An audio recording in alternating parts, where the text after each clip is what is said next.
യുവകഥാകൃത്തിന്റെ പീഡന പരാതിയിൽ സംവിധായകൻ വി കെ പ്രകാശിന്റെ മൊഴി രേഖപ്പെടുത്തി കൊല്ലം പള്ളിത്തോട്ടം പോലീസാണ് 2.5 മണിക്കൂർ മൊഴിയെടുത്തത്. തിരക്കഥ കേൾക്കാൻ വിളിച്ചു വരുത്തിയ ശേഷം കൊല്ലത്തെ ഹോട്ടലിൽ വെച്ച് വി കെ പ്രകാശ് പീഡിപ്പിക്കാൻ ശ്രമിച്ചു എന്നുള്ളതാണ് പരാതി.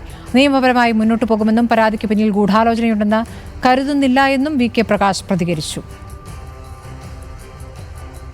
അത് ഞാൻ കോടതിയായിട്ട് മൂവ് ചെയ്യുന്നുണ്ട്. I will fight legal. അതാണ് വാസ്തവമുണ്ട്. ലീഗലാണ് ചെയ്യുക. ലീഗലായിട്ട് പോട്ടെ. നമ്മളതിപ്പോൾ പറയാൻ പറ്റില്ല. അപ്പോൾ എല്ലാ കേസ് നടക്കുന്നുണ്ടൊന്നും പറയാൻ പറ്റില്ല കേട്ടോ. ലീഗലാവട്ടെ.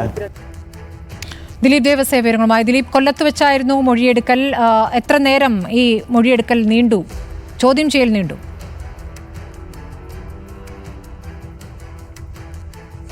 അസ്മൃതി, 2022 ഏപ്രിൽ മാസത്തിലായിരുന്നു യുവ എഴുത്തുകാരിയെ സിനിമയുടെ കഥ കേൾക്കാനാണെന്ന് പറഞ്ഞ വി കെ പ്രകാശ് കൊല്ലത്തെ ഒരു ഹോട്ടലിലേക്ക് വിളിച്ചു വരുത്തിയും അവിടെ വെച്ച് തന്നോട് മോശമായി പെരുമാറി എന്ന തരത്തിൽ യുവകഥാകൃത്തി പരാതി നൽകുകയായിരുന്നു. കൊല്ലം പള്ളിത്തോട്ടം പോലീസാണ് ഈ കേസ് അന്വേഷിച്ചത്. കഴിഞ്ഞ ദിവസം ഈ പരാതിക്കാരിയെ ഹോട്ടലിലെത്തിച്ച് തെളിവെടുപ്പ് നടത്തുകയും ചെയ്തിരുന്നു. ഇതിനെ തുടർന്നാണ് ഇപ്പോൾ വി കെ പ്രകാശിന് 2.5 മണിക്കൂർ പള്ളിത്തോട്ടം പോലീസ് മൊഴിയെടുക്കുന്നതിനായി കൊണ്ടുവന്നത്.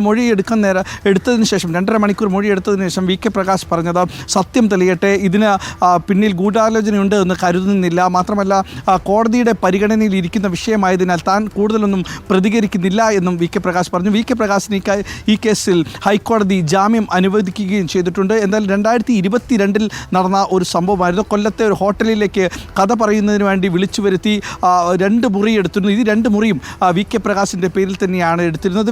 തുടർന്ന് വി കെ പ്രകാശ് 10,000 രൂപ ഇവർക്ക് നൽകിയെന്നും പരാതിക്കാരി പറയുന്നുണ്ട്. സ്മൃതി.